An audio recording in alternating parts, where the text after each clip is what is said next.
Buenos días, espero que se encuentren muy bien el día de hoy.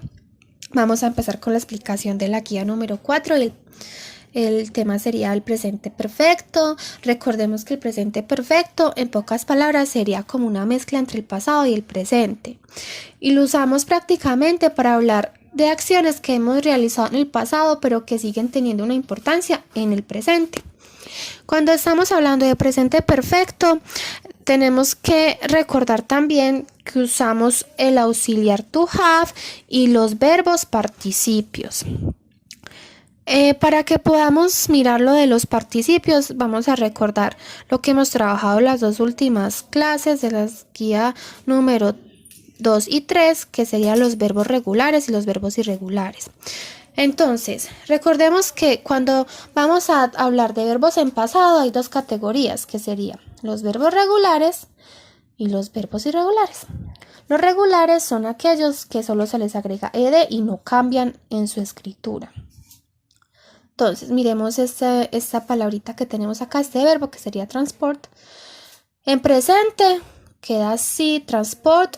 En pasado se le agrega ed. Y el participio se le agrega ed. Entonces, todos los verbos regulares son iguales. O sea, lo que es el pasado y el participio queda totalmente igual. Ya cuando hablamos de irregulares, ya sí sería diferente porque recordemos que estos verbos sí cambian en casi todos los verbos. Aunque los ejemplos que ustedes ven acá solamente cambia lo que sería el verbo en presente. Y ya ustedes ven que el pasado y el participio queda igual, pero no siempre es así. Entonces miremos este ejemplo. El presente sería sell, el pasado sold y el participio sold. Pero, como les digo, no siempre queda igual el pasado y el participio. Hay algunos verbos, por ejemplo, be. Be en pasado sería was o were. Y en participio, sería been. Entonces ya espero que les haya quedado claro la parte de esos verbos. Cuando hablamos de irregulares, cómo cambian, si es bueno que ustedes tengan a la mano una lista de verbos irregulares para que puedan observar cuál es el participio del verbo. Ahora recordemos lo que sería el uso de have y has. Recordemos que cuando es tercera persona no se escribe have sino has. Listo, la tercera persona sería she, he y it. Ahora sí les voy a explicar lo último, que sería como las estructuras para poder hacer oraciones utilizando este tiempo gramatical. Entonces, cuando vamos a realizar una oración afirmativa, iniciamos con el sujeto, más el auxiliar have o has, más el verbo participio y más el complemento. Miremos estos ejemplos. Entonces, I sería el sujeto. El auxiliar sería have porque I no es tercera persona. El verbo participio sería called. Se le agrega ed. Esto es un verbo regular porque no cambia, solo se le agrega ed.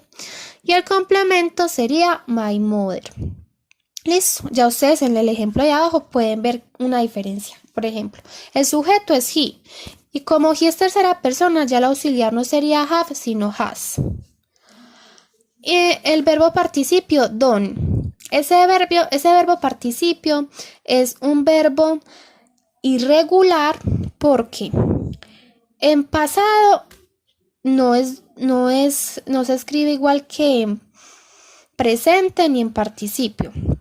El pasado de done sería did y el presente de done sería do. Y entonces, bueno, ahora sí sigamos. El complemento sería de homework. ¿Listo? Entonces ustedes ven que es muy fácil. La estructura, solo sujeto auxiliar, have o has, verbo participio y complemento. Ahora en la oración negativa.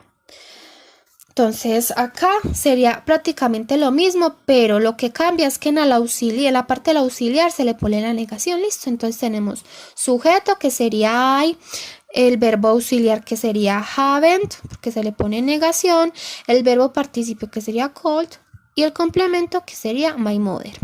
Y finalmente tenemos las oraciones interrogativas, que sería, primero va el auxiliar have, después va el sujeto I, el verbo participio called y el complemento my mother. Entonces, siempre para ustedes hacer alguna oración con este tiempo gramatical del presente perfecto deben de tener en cuenta esas estructuras afirmativas, negativas e interrogativas. Ahora sí vamos a empezar con lo que sería la explicación de cómo deben de desarrollar la guía.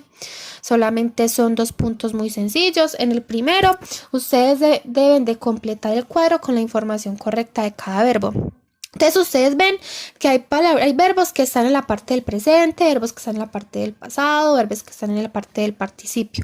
Ustedes lo que deben de hacer es empezar a llenar. Entonces, vamos a hacer la primera. Entonces tenemos la primera, sería solamente nos muestra el verbo en pasado, que sería knew. En presente, ¿cómo sería? No. ¿Y cómo sería en participio? None. Listo. Entonces así es que lo tienen que hacer, muy sencillo. Ahora vamos a mirar el segundo punto.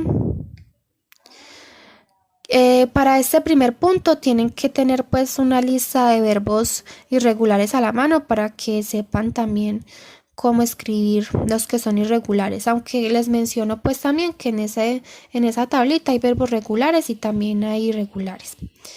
Listo, ahora sí el segundo punto.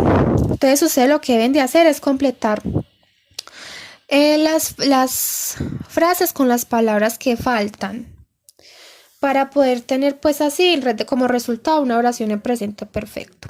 En esas oraciones ustedes tienen oraciones que están afirmativas, negativas y también interrogativas. Entonces ustedes lo que tienen que hacer es mirar las estructuras para ver cómo complementan cada oración. Las que son interrogativas tienen al final un signo de interrogación. Entonces por eso las pueden identificar fácilmente. Listo. Eso sería todo. Espero que les haya quedado muy claro, que no tengan pues como mucho problema desarrollando la actividad. Igual saben que me pueden escribir si tienen alguna duda por WhatsApp o por Gmail. Que tengan un buen día.